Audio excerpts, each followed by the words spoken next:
Tiba saatnya kami akan mendengarkan sebagian daripada sabda-Mu ya Tuhan. Sediakanlah hati kami untuk ditaburi oleh firman-Mu. Urapi pembicara dan pendengar, supaya pada malam hari ini hanya Yesus yang kelihatan, Yesus yang terdengar, Yesus yang dipuji. Dan kami Tuhan boleh melihat ajaib kemuliaan Engkau. Terima kasih Tuhan, kami tahu pada hari-hari ini kami mempunyai banyak persoalan, banyak tekanan, banyak problem, tapi kami tahu Engkau tidak pernah meninggalkan kami. Melalui firman-Mu Engkau akan menolong kami. Terima kasih Tuhan, terima kasih. Dalam nama Yesus kami alaskan doa ini. Haleluya. Amin. Puji Tuhan, saudara-saudara, kami sudah kembali dari Singkawang setelah KKR dan seminar bagi lebih kurang 250 hamba-hamba Tuhan dari pedalaman, dan sudah berjalan dengan baik di kota berhala itu. Singkawang terkenal sebagai kota penyembahan berhala, dan lebih kurang 30 jiwa sudah ambil putusan untuk menerima Yesus sebagai juru selamat mereka. Puji Tuhan. Ada beberapa saudara-saudara ditolong oleh Tuhan. Dosa-dosa diakui, kesalahan-kesalahan diakui. Ada satu suami yang mengaku kepada saya, dia beberapa tahun ini suka pukul istrinya dan sudah minta ampun, mau kembali kepada Tuhan dengan sungguh-sungguh ya. Yang aneh itu suami bukan jemaat biasa tapi hamba Tuhan. Ada lagi satu orang laki-laki, dia menangis terseduh-seduh, sebab terseduh-seduh itu nangis terus-terusan saudara ya. Bukan kayak nyeduh kopi gitu. Terseduh-seduh saudara, sebab dia sudah simpan dosa selama 3 tahun. Dia simpan, tidak ada orang tahu. Tetapi kuasa firman Allah itu heran. Dia mengakui dia terlibat dengan satu kasus pembunuhan. Tetapi dia mengaku, dan setelah mengaku dia dapat hati yang tenang. Ya, dia mau cerita semua kepada alat negara dan dia siap untuk mengakui kesalahannya. Nah, semua itu terjadi oleh karena firman Allah itu ada kuasa. Dia sembunyikan itu dosa selama 3 tahun. Dia punya hati tidak ada damai. Tetapi setelah dia akui, kita bawa kepada Yesus, maka hatinya juga rasa damai dan tentram. Malam ini saya ingin bicara tentang ketenangan. Ketenangan. Ya. Itu semua kita akan lihat dalam seri melihat kitab Mazmur. Sebab Mazmur ini menarik saya, saudara-saudaraku, banyak kali menarik saya. Ketenangan, ketenangan. Betapa pentingnya kita memiliki ketenangan. Dan ada satu Mazmur dari Daud yang terkenal sebagai Mazmur ketenangan. Kita zaman sekarang ini perlu ketenangan, ya. Perlu ketenangan, apalagi dalam situasi moneter yang tidak ada ketentuan ini. Kita perlu ketenangan, ya. Kita perlu ketenangan, keteduhan. Kita perlu hati kita ini teduh, tenang. Sebab saudara-saudaraku, kalau urusan kita hadapi dengan tidak tenang, urusan itu tidak akan beres. Dan saudara-saudaraku, Yesus datang ingin memberi sentosa, damai, dan ketenangan. Kita buka Mazmur 62. Itu adalah Mazmur ketenangan atau Mazmur keteguhan. Mazmur 62. Kita membaca ada 13 ayat di sana. Saudara-saudaraku, kita akan mempelajari rahasianya.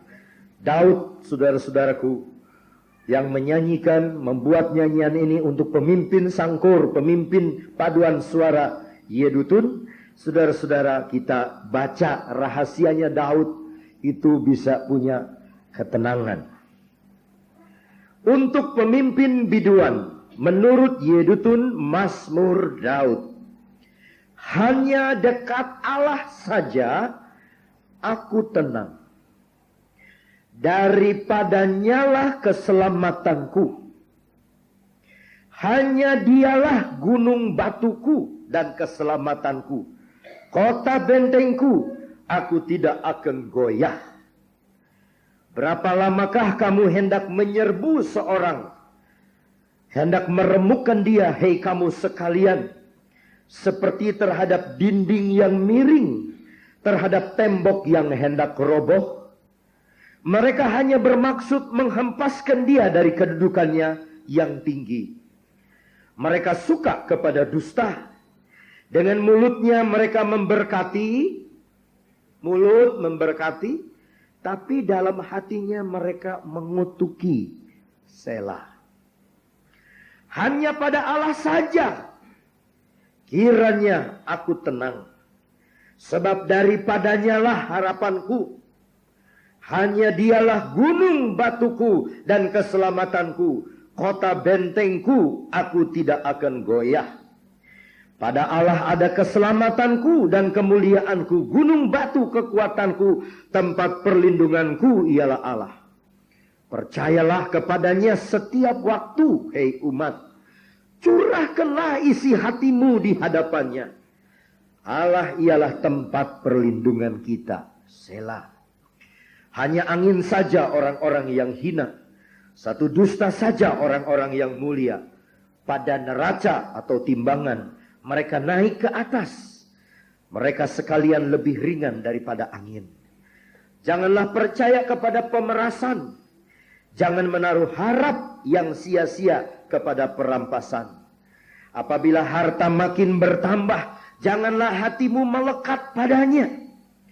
Satu kali Allah berfirman, dua kali yang aku dengar, dua hal yang aku dengar, bahwasanya kuasa dari Allah asalnya, dan daripadamu juga kasih setia ya Tuhan, sebab engkau membalas setiap orang menurut perbuatannya. Aduh, indah sekali ini. Mazmur, saudaraku, baru baca aja hati kita udah tenang, bukan?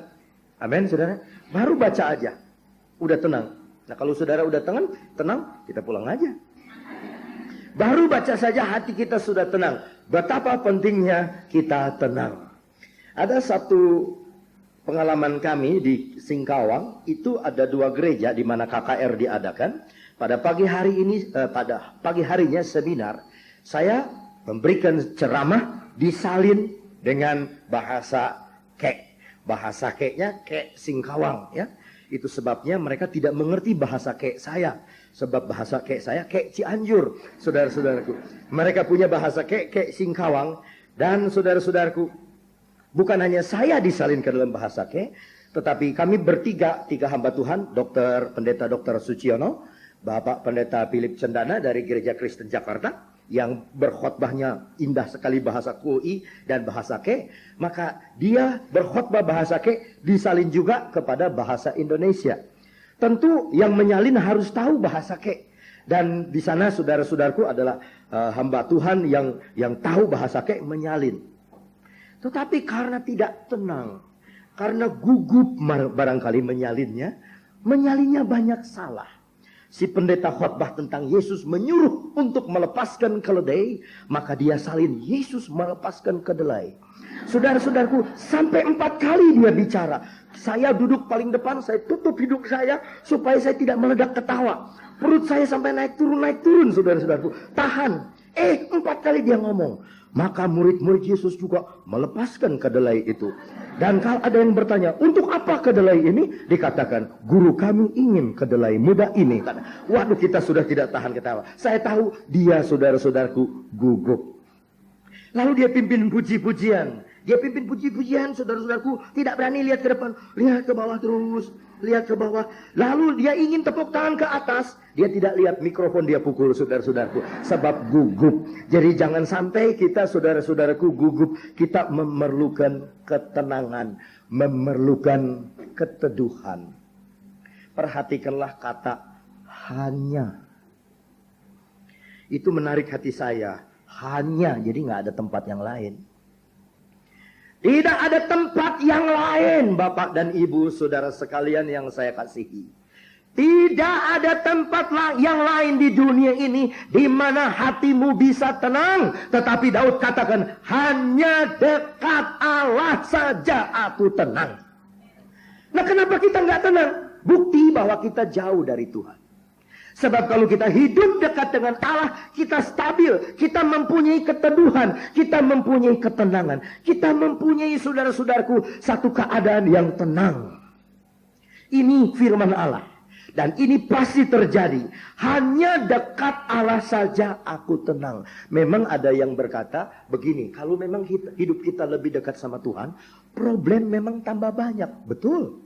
Tapi problem no problem, saudaraku. Kalau kita dekat Allah, saudara-saudaraku, maka kita punya hidup bisa tenang. Kita bisa tenang di tengah-tengah problem. Sebab apa? Daripada nyala keselamatanku. Daripada Allah lah ada keselamatanku. Jadi kalau kita sudah tahu hanya dari Tuhan ada keselamatan, hanya dari Dia, maka kita mempunyai satu keyakinan untuk hidup tenang.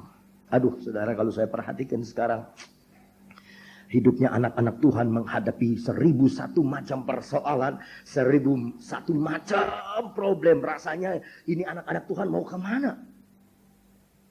Harus berbuat apa? Bingung dan bimbang. Tadi kita sudah dengar kesaksian bagaimana seorang yang sudah ikut Tuhan lama, sudah dibaptis, bisa bingung dan tidak tenang. Dia sampai mau bunuh diri, tadi kita dengar. Saking tidak tenangnya, kalau dia udah bunuh diri, dia mau bunuh orang lain. Kalau udah mati, mana bisa dia bunuh orang lain, saudaraku. Tapi karena dia tidak tenang, kalau udah bunuh diri, katanya dia mau bunuh orang lain. Ya, saking tidak tenang, dia bingung, dia bimbang. Ya, inilah keadaan manusia, tidak tenang. Ya, tidak tenang, bingung dan bimbang keadaannya. Manusia yang jauh daripada Tuhan. Bukan hanya jemaat biasa, pendeta juga. Pelayan Tuhan juga kalau hidup jauh dari Tuhan, hidupnya tidak tenang. Kalau hidupnya jauh, tidak memperhatikan firman Allah, tidak mau hidup dekat dengan Allah, saudaraku, hidupnya akan goyang, tidak akan tenang, tidak akan teduh.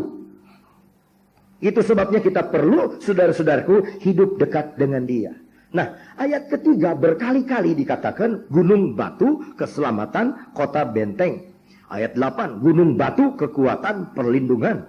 Ya, hanya Dialah gunung batuku dan keselamatanku, kota bentengku, aku tidak akan goyah. Kami sudah melihat beberapa kota benteng yang ada di Israel, saudara-saudaraku. Ada kota benteng yang dibuat 300 meter di atas tanah. 300 meter, itu memang benteng, dibuat. Dan di atas benteng yang 300 meter itu, saudara-saudaraku, ada kamar mandi untuk air panas. Ada tempat untuk penampungan air berapa ribu kubik. Ada batu-batu yang berbentuk bundar untuk berperang. Ya. Dan orang yang sudah mendapatkan kota benteng, dia rasa aman. Tetapi Daud lain. Dia bilang, kota bentengku bukan ini. Kota bentengku itu Tuhan.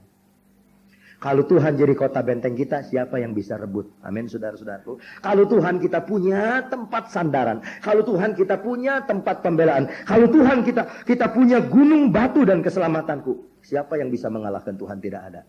Nah, salahnya kita di mana? Kita taruh, saudara-saudaraku, harap kita kepada kekayaan. Kita taruh harap kita kepada dolar. Sehingga pada waktu dievaluasi, banyak orang Kristen seperti kepedesan makan rujak. Aduh. Gimana sih? Cenglak, cenglak sih. Aduh, saudara-saudara, kenapa kayak begitu? Lebih baik kita penuh dengan iman.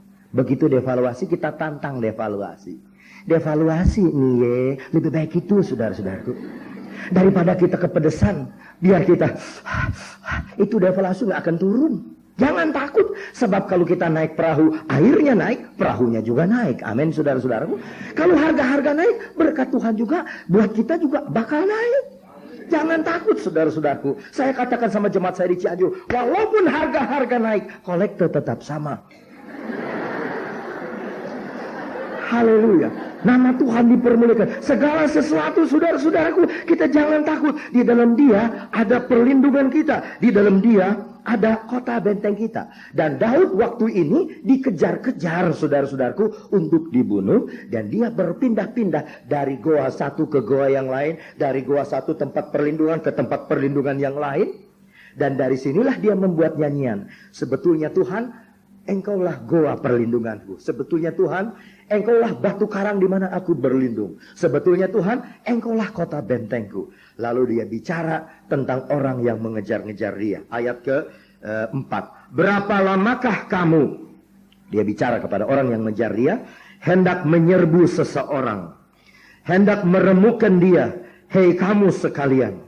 Seperti terhadap dinding yang miring. Terhadap tembok yang hendak roboh. Kadang-kadang kita lihat rumah tangga kita udah miring. Kadang-kadang kita lihat usaha kita sudah mau bangkrut, sudah mau roboh. Aduh, kita terlibat hutang. Tadi malam ada satu bapak cerita kepada saya mengenai bosnya.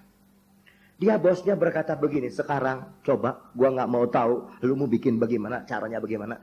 Lu tolong sediain cari duit 1 hari 50 juta. Tolong dah bagaimana aja caranya. Sampai begitu saudara. Bisnis sekarang tertekan, rasanya tembok itu udah mau roboh. Ya. Rasanya kita punya usaha mata pencaharian pekerjaan, rasanya udah mau roboh. Kita punya hubungan suami istri, rasanya udah mau roboh. Tadi siang ada suami cerita sama saya. Aduh, problem saya ini sama istri. Kami sudah, kalau bisa lebih baik cerai dah, Pak Pendeta. Sejak kapan saya bilang ini keadaan parah ini? Ya sudah beberapa tahun yang lalu. Saudara-saudaraku, hampir cerai. Aduh, kalau soal Jen, ului. Ada. Mobil aja baru beli. Anak-anak sekolah sukses. Tetapi rumah tangga hampir roboh. Nah, di tengah-tengah yang begini suka ada orang yang senang lihat orang roboh. Ada yang nungguin kapan robohnya dia, gue menungguin kapan. Ada saudaraku yang begitu. Ya, di Jakarta malah apalagi banyak. Gue lagi nungguin dia nih kapan robohnya. Saudara ingat pendeta juga bisa kena penyakit begitu. Satu kali Allah berkata kepada Nabi Yunus, Yunus pergi ke Niniwe. Bilang sama dia, kalau nggak bertobat 40 hari lagi, aku bongkar balik, aku balikkan itu kota Niniwe. Iya, Tuhan betul. Wah, dia berani, sebab Niniwe musuh dia. Dia petang-petang, bertobatlah. Kalau tidak bertobat 40 hari lagi Niniwe diputar balikan, dia hancurkan. Bertobat.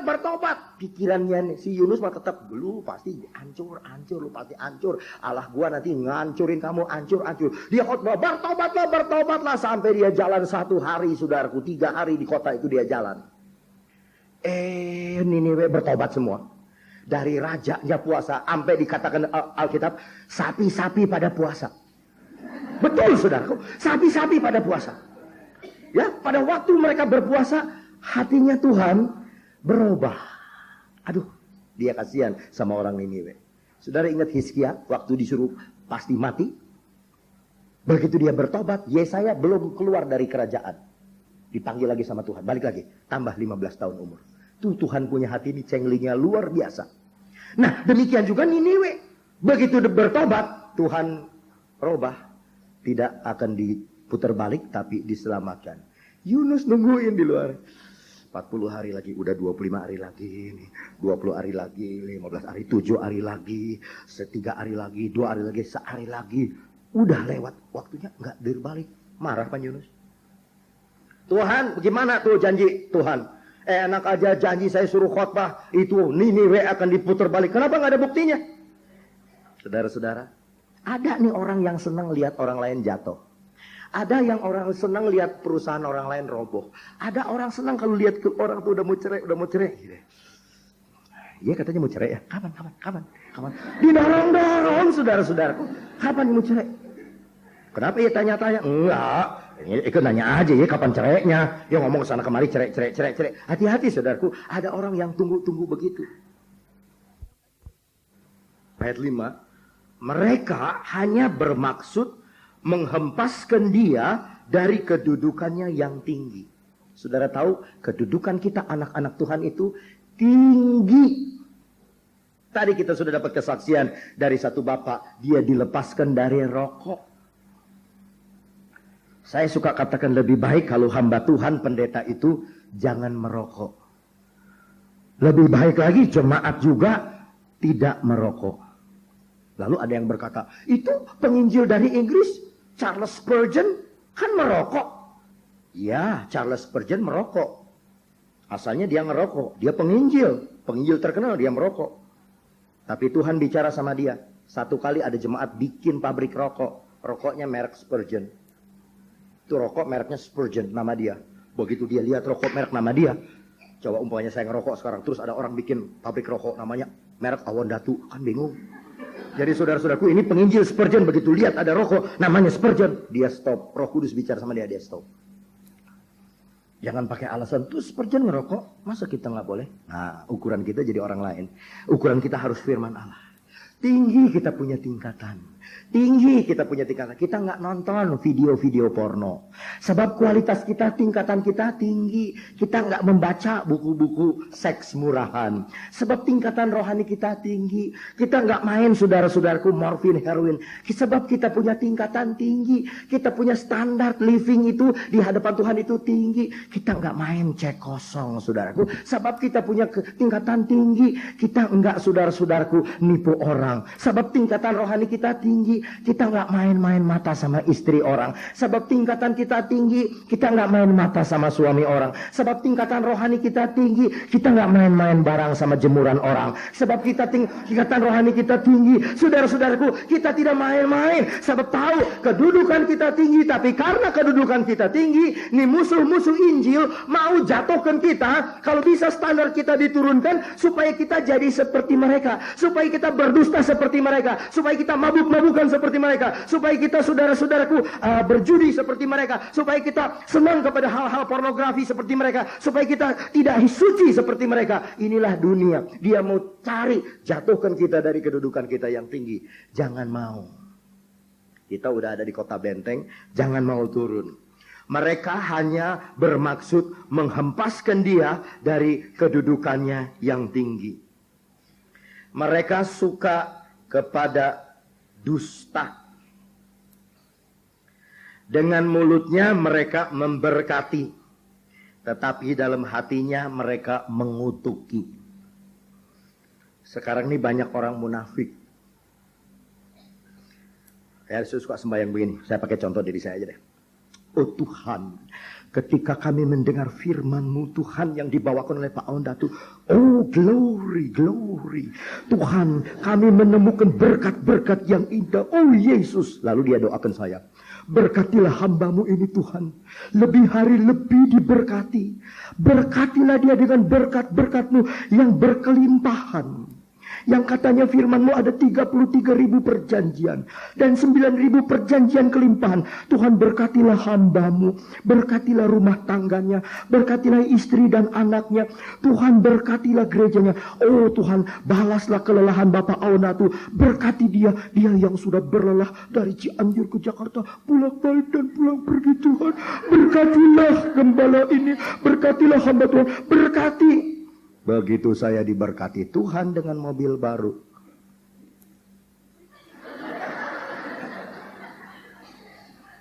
Tuh mobil tuh, dia punya mobil baru tuh. Mobil tuh. Ya mobil tuh yang klaksonnya kredit ya tuh, kredit. Aduh kalau di sini oh Tuhan berkati Bapak Auna tuh. Sampai saya rasanya melayang kalau dengar doa. Diberkati Tuhan, diberkati. Oh Tuhan, limpahkan berkati dia Tuhan, berkati dia. Oh tambah dipakai Tuhan, tambah dipakai. Begitu saya dipakai Tuhan, orang ngiri. Begitu saya diberkati, dalam hatinya ngutuk. Mobil baru nih ye. Hatinya mah ngutuk. Di sini mah nggak ada, di situ-situ saudara-saudara. Aduh, sudahlah. Itu saya pakai contoh saya. Tapi ada juga kejadian nanti sama saudara. Ada orang lihat saudara sukses tuh nggak senang. Lihat saudara berhasil tuh nggak senang. Lihat saudara pakai potongan rambut yang bagus aja orang nggak senang. Lihat saudara cakep aja orang nggak senang. Lihat saudara-saudara diberkati aja orang nggak senang. Ada tuh yang begitu. Sebab zaman dulu udah ada. Zaman dulu ada, zaman sekarang tuh pasti ada. Dengan mulutnya memberkati, dengan hatinya mengutuki. Lalu dikurung dengan kata belakang sela. Artinya sela itu berhenti sebentar dan renungkan. Ini nyanyian, Mazmur itu nyanyian. Kalau orang bikin nyanyian tuh ada titiknya. Ya. Dalam nama Yesus, ada kemenangan, titik. Nah, itu titik-titik untuk kita ambil nafas. Nah, itu selah. Kalau dalam bahasa nyanyian puisi, dari bahasa orang Ibrani itu selah. Sebab kalau saudara nyanyi nggak pakai titik, satu kali nyanyi dalam nama Yesus, saudara pingsan. Nggak bisa ambil nafas. Dalam nama Yesus, ada kemenangan. Dalam nama Yesus. Nggak bisa ambil nafas, nggak ada titiknya. Itu sebabnya sekarang begitu sampai kepada ayat mengenai orang yang memberkati dengan mulut, mengutuk dengan hati, coba renungkan. Saya bilang, Tuhan, jangan jadikan mulut saya hanya berkat saja, ngomong berkat tapi hati ngegertek kondok. Tuhan, biar apa yang keluar dari mulut saya itu betul-betul keluar dari hati. Biar kalau saya berkata sama orang lain, aduh kamu punya rumah baru ya, puji Tuhan. Itu betul dari hati saya bilang puji Tuhan. Jangan sampai saya ngomong, Tuhan, aduh kamu punya baju baru, kamu punya rumah baru ya. Hati saya ngomong, kapan gua nih? Gua ngiri nih, rumah gua belum punya rumah nih, kapan? Duh Tuhan, jangan sampai mulut saya nih ngata-ngatakan yang lain dengan hati. Jangan sampai saya seperti Yudas, mulutnya mencium Yesus tapi hati udah mulai mau menyerahkan Yesus. Tuhan ampuni saya, ampuni. Jaga mulut ini. Aduh, jaga mulut. Mulut jaga. Jaga mulut. Saya sudah bilang hari Selasa yang lalu, ada dokter periksa orang gila. Itu bekas penyanyi. Begitu disuruh nyanyi, coba nyanyikan lagu pop. Dia nyanyi bener, tapi nggak boleh pulang. Sebab orang gila itu nyanyinya gini, aku masih seperti yang dulu. Jadi nggak boleh pulang, sebab dia masih gila. Dia nyanyi, aku masih seperti yang dulu. Banyak orang Kristen begitu, mulutnya masih seperti yang dulu, belum berubah, badannya udah di gereja, jencai, tapi singnya pucai. Saudara-saudaraku, tidak ada jencai sing pucai. Ini hati tidak ada di gereja, ada jalan-jalan kemana-mana. Ini hati-hati saudara-saudaraku, jangan sampai kata-kata kita seperti ini. Ya, tetapi puji Tuhan, kita lihat nyanyian bagian yang kedua, ayat yang ke-6. Dimulai dengan ketenangan juga. Hanya pada Allah saja kiranya aku tenang. Hanya pada Allah saja kiranya aku tenang. Sebab daripadanya lah harapanku. Di dalam Alkitab kalau ada sesuatu yang dikatakan sampai 2 kali, itu penting. Ya. Dalam Mazmur 62 ini ketenangan disebut sampai 2 kali. Hanya yang pertama ayat 2, hanya dekat Allah saja aku tenang. Ayat kelima, hanya pada Allah saja aku tenang. Baru dekat saja sudah tenang. Apalagi dia sudah tahu rahasianya, ketenangan itu ada di dalam Allah. Ada pada Allah. Jadi saudara-saudaraku, kita akan tenang kalau saudara-saudaraku kita dekat dengan Tuhan. Kalau kita hidup dekat dengan Dia, kita menjadi teduh, kita menjadi tenang. Kita menjadi tenang, kita mempunyai satu keteduhan yang lain daripada yang lain. Dan keteduhan ini tidak peduli dengan angin ribut yang besar. Dia tidak peduli, teduh, tenang. Ya, kadang-kadang orang suka nyombongkan diri sih. Ya, percobaan mana lah? Ayo percobaan mana gua tantang. Percobaan mana? Gua sih seumur hidup belum pernah ngalamin percobaan soal-soal yang berat. Mana? Ayo gua tantang. Mana? Jangan sombong. Ya, sebab kalau udah sombong, saudara nanti ketemu batunya. Nanti ketemu saudara-saudaraku hal yang menjatuhkan kita. Di Tiongkok ada satu cerita. Ada satu jenderal. Dia kalau perang menang terus. Nggak pernah kalah. Benteng mana dia rebut. Benteng mana dia rebut. Wah, jenderal itu jadi sombong. Jenderal. Semua benteng gua rebut. Tidak ada yang bisa mengalahkan aku. Tidak ada yang bisa bertahan. Semua aku rebut. Satu kali nih jenderal jalan di gunung. Dia jalan di gunung mau ke satu kampung. Begitu dia mau jalan, saudaraku, di depannya tuh ada anak-anak. Anak-anak kecil lagi main benteng-bentengan dari tanah. Dia lagi bikin benteng-bentengan dari batu, dari tanah. Jadi ngalangin jalan. Tuh jenderal bilang, singkirkan. Saya mau libat. Sebab dia jenderal, dia nggak tahu nih anak, nggak peduli, pokoknya anak tuh mesti ngerti dia jenderal. Nah anak mah nggak ngerti dia jenderal. Dia bilang, enak aja bapak mau lewat sini. Jangan, nggak boleh lewat benteng ini. Apa kamu nggak tahu saya ini jenderal? Benteng-benteng ini kami kalahkan. Nggak peduli kamu jenderal. Kalau mau lewat jalan ini, ayo kita teka-teki, adu teka-teki. Kalau bisa menang teka-teki saya, boleh lewat jalan ini. Wah, ini jenderal bilang anak kecil bisa apa? Ayo Kamu mau teka-teki apa sama saya? Tuh anak bilang, tuh lihat kampung di bawah. Kelihatan rumah-rumah? Ya kelihatan. Coba hitung jumlah orangnya ada berapa. Jenderal bilang, gila kamu. Siapa yang bisa ngitung orang begitu jauh? Oh jadi terlalu jauh ya? Iya jauh. Kalau gitu ambil yang dekat.